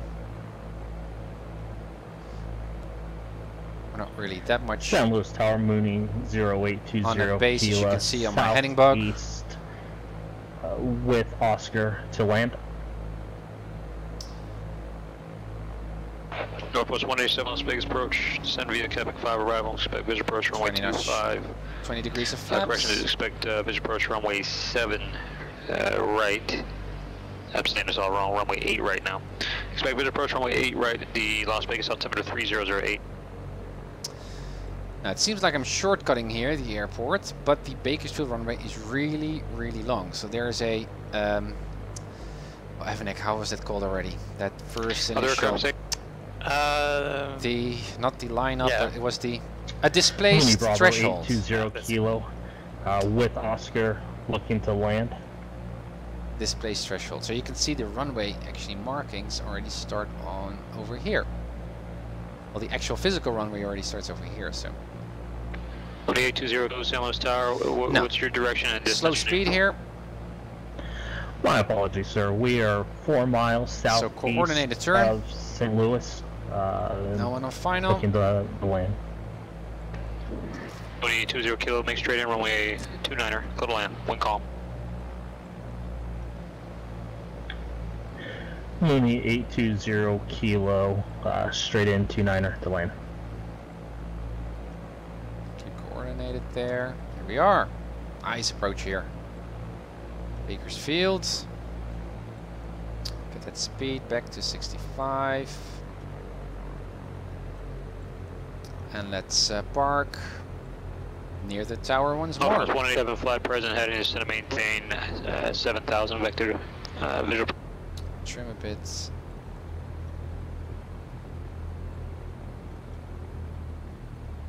Alright, focus on the far end of the runway.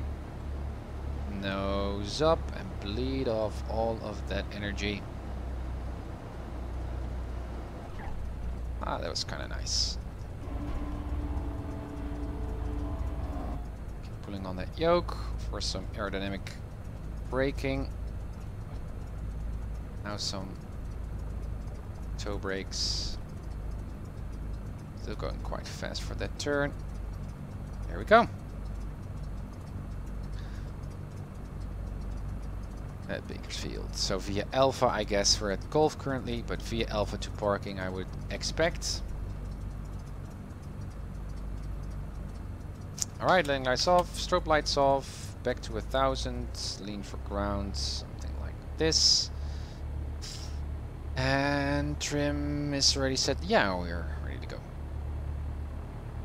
Bakersfield Tower, Sky Papa Delta Tango, any mic is clear of 30 right at Golf taxi to the tower.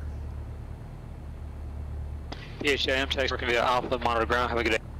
Via Alpha to parking, monitor ground. Thanks for your help today. Papa Delta Mike. Northwest 187, turn 10 and ground degrees was right. And report the airfield inside the airport 12 o'clock, 1. 1 to 1.7. 1 to 1.7. Switch. Northwest 187, this airport's at 2 miles. Bravo 820 kilo, 1 mile final, runway 29, San Luis. All of those ground vehicles on the taxiways. Kilo, you already have your landing clearance. Once you have your landing clearance, if you aren't told to report something, then you don't need to call. Roger. Northwest 180, yeah, I had the distance wrong, but it's now, Indeed, now 12 o'clock at 19. Practice, practice, practice, practice. And again, traffic pattern practice. That's the key. The secret to a good landing is flying a good traffic pattern. Stabilized approach, Good speeds. Northwest 27 correction is runway 7 right. Clear visual approach runway 7 right. I think the flight school was over here, wasn't it? Yeah, on the back there. Northwest 20, yes it is. I'm just having one of those. There we are. CX Flyer, you also mentioned it. Displaced threshold, indeed. It was a term that a few streams ago, Avanek and me could not, well, remember. Yeah. But indeed, displaced thresholds.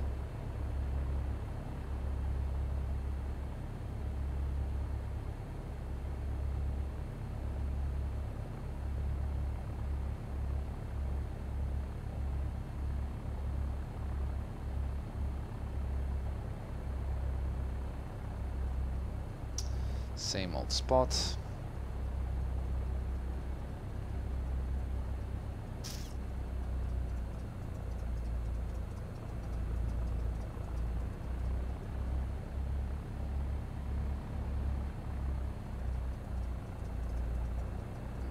Okay.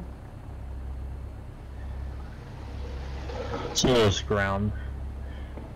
Mooney 0820 Kilo, braking. clear runway 29 at Juliet. Taxi to parking, please. And parked. Wing tip to wingtip. Good. 2820 taxi parking now.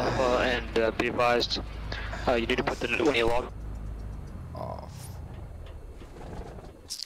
Switch off. Lights are off. Batteries are off. Park and brake sets. Prevent crossfeeding. So again, also what I mentioned in the stream of Mrs. Uncertified Flying is that apparently the flight instructor at our local airport here just pulls the cutoff valve. I guess it does the same, but I'm curious to know how what you guys think about that. Whether the crossfeed should actually be done, or preventing that crossfeeding, with the fuel tank set to the left or to the right to the lower wing, or whether your local flight instructor, or whether you know that the fuel cutoff should actually be cut off after flight. Again, there are some subtleties or some subtle differences there between procedures, and I'm really getting curious about what's the logic behind it. Door open. And unleash our seatbelts. And there we are. That was a nice flight, guys. So a familiarization flight with the GNS 530, 430. Learned some new things. Interesting, but I still have some other things to learn. To update my flight plan and to go to direct and to change things up on the go while we're flying. The autopilot is actually quite basic. It's a little bit of a bummer that we cannot set a target altitude with the autopilot. So we need to be, well, lucid enough to know when to stabilize our altitude once more. It's just a vertical speed kind of dynamic that needs to go. Omega, thank you for the follow. Happy Thursday. Thanks for that follow. Thanks, Ben. The Ryan, I don't think the cutoff would prevent crossfeeding. We use the fuel selector too. No, that's true, because the cutoff is at the bottom of the airplane. And the idea is, I guess that's also literally what cross-feeding might mean, is that there would be fuel flowing from one tank to the right tank, for example, to the left tank. And so you got an unbalanced tank overnight because you didn't prevent that cross-feeding to happen. And a cutoff, fuel cutoff lever would not prevent that from happening. So I think you're right there, Ryan. See you another time as well. Thank you for joining here. Okay, so very quickly, I'd like to just review my landing. There's not something that we need to review in terms of the flight itself, because it was just, well, messing around with the autopilot. PilotEdge, disconnect. Let's have a look at the recorder. Let's also close the door here while we're at it. And there we are. Shift 4.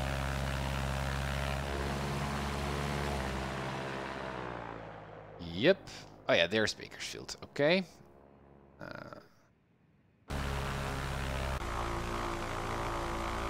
That seems like our base to final turn. Oh yeah. Look from the tower. Ooh.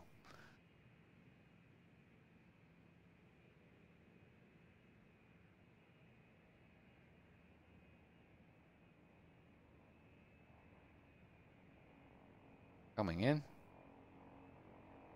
Bit of a nose down angle. Comes the shadow. Nice. And nose up. Bleed off, bleed off. Bleed off, bleed off. Nice. Oh yeah, this annoying noise. I think it is XP realistic doing this.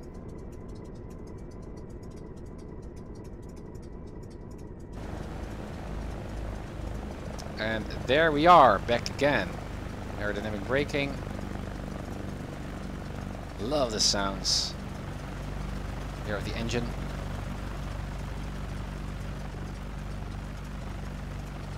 Nice. Okay. So. It's a nice ending shot. I love this plane, guys. It's so nice. That completes today's flight. So again, familiarization flight with the GNS, getting a little bit more familiar with how that thing works, but there are some more advanced features and ways of using it fully. So that's up next. So just programming knowledge, I guess. And I was thinking about flying from San Diego International Airport to LAX, kind of like the inverted Cat 11 rating on PilotEdge. Evanek was mentioning that Marcus said on his stream today that, or he actually, well, not really said it, but he denied another Cessna Skyhawk pilot who liked to depart from LAX outside of the Cat ratings. To do that departure. So that's a little bit confusing. So perhaps you need to study first whether we are actually allowed as Skyhawks to depart from a Bravo class airport. I think we are, but we need to. Yeah. I might be wrong about the about Marcus telling him not to be able to depart, but I kind of heard something that I wasn't paying attention. Roger. No, well, I need to look. I think it's possible. I think it's possible. But, yeah, I think so too. So what we can do is just try and see whatever happens, because it's such a scenic flight from San Diego all the way down to LAX. Also a long flight, but nicely along the coast. And we could also see the GNS in action. Also like to look up that crossfill feature, because that is really well relevant, but also quite nice, that you can load up a flight plan in both GPSs. But there are a lot of checkboxes, still settings that I need to look over here with the Reality XP. Also, it's a little bit weird that CDI did not react to my track, which it should.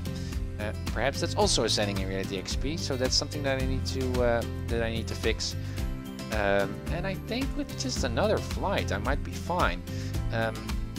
Don't know how I set it in my my websites, but I think I made 2 exercise or 2 training flights for each stage of my training. Basic GPS, winds calm, and crosswind. Yeah, I don't know if that's really that relevant. Relevant difference for flying with an autopilot on a GPS, whether there's a winds calm or a crosswind component there, I guess. But I don't know for sure. Otherwise, we could perhaps mess up some other components of the flight that do make it a little bit more challenging to fly with the autopilot. Thanks for the follow, Aaron. Thanks for the follow, and happy Thursday. Alright, so again, that completes the flight. Evanek, thank you for joining in. I really loved your company here on the Discord, so I will jump on the Discord from well, each and every flight now, so if you're up for it, you're free to join as always. Yeah, sure, no problem. Anything you'd like to add to the stream, something you'd like to mention or say, or, well, for once, at least on my side here, best luck wishes with your graduation Monday. Yeah, thank you. Just a few more busy days and then a few weeks of vacation. Looking forward. Nice. And there are also some flying immediately after, or not? I'm looking forward to get into streaming and doing some familiarization flights again pretty soon. Nice. Good to hear. The pop hotels need to dominate PilotEdge. I mean, that's just how the natural balance should be in virtual flight simulator world. Well, again, glad that you joined in. And guys, thank you so much for your comments as well. Many of you are so experienced and so much more knowledgeable than me. Also in terms of the GPS and the autopilot, so it's wonderful to see you sharing all of those tips. Really learned some new things, so that's much appreciated as always. And guys, I hope to see you with my next stream. Don't know when I'm going to fly, not tomorrow, but I think I'm going to fly this weekend as well.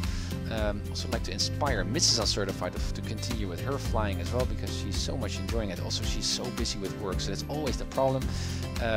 So hopefully I will get her in the cockpit as well, and we can do some fun non-towered airport flying traffic patterns, or perhaps even some navigation. We'll have to see. So as always, guys, happy flights, blue skies. Hope to see you very soon. Bye, guys. Bye. Palm Springs Tower, Skyline Hotel Tango. Your mic is 10 miles north of the airport at 3000 with information X-ray inbound for a full stop. Landing 13 left if that's available. Papa Hotel Tango, India Mike, Palm Springs Tower, squawk 6250. 6250. Papa Hotel Tango, India Mike, Palm Springs altimeter is 2985, radar contact about 10 miles west of the Palm Springs VOR. Presently landing runway 31, you're requesting straight in for 13. If that's available, yes please. Ever correction, Papa Hotel Tango, India Mike, make straight in runway 13 left and clear to land. Wind is 0905. Clear to land, runway 3 left, Papa Hotel Tango, India Mike, thanks. Palm Springs clearance, plus 4658 is type PC-12 slam call, request clearance to Vegas S file. Plus 4658, Palm Springs clearance. Good afternoon. Unable to give you S file, and I'll be forward standby. Plus 4658 is cleared to the Las Vegas airport via flight Cathedral 1 departure procedure to Palm Springs, Victor 370 to 29 Palms, Victor 538, Cresso, join the Cresso 3 arrival. Maintain 7,000. Expect flight level 2405 minutes after departure. Departure frequency 126.7, squawk 6316.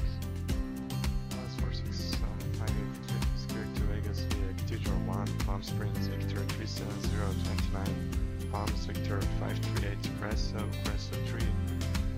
Initially climb 7,000 expected for 0 after 5, departure 166 sounds, clock 6316 plus 465. Plus 4658, 3 back is correct. Tango Mike, taxi to ramp via Echo on this frequency. Taxiing to the ramp via Echo and remaining on this frequency, Papa Hotel Tango, India Mike. Ontario Tower says the 237 Charlie Alpha approximately 4 miles to the west inbound to land. Number 237 Charlie Alpha, roger, inner left traffic, left downwind runway 26 left report base. Enter left downwind for 26 left and McCoy base 237 Charlie Alpha.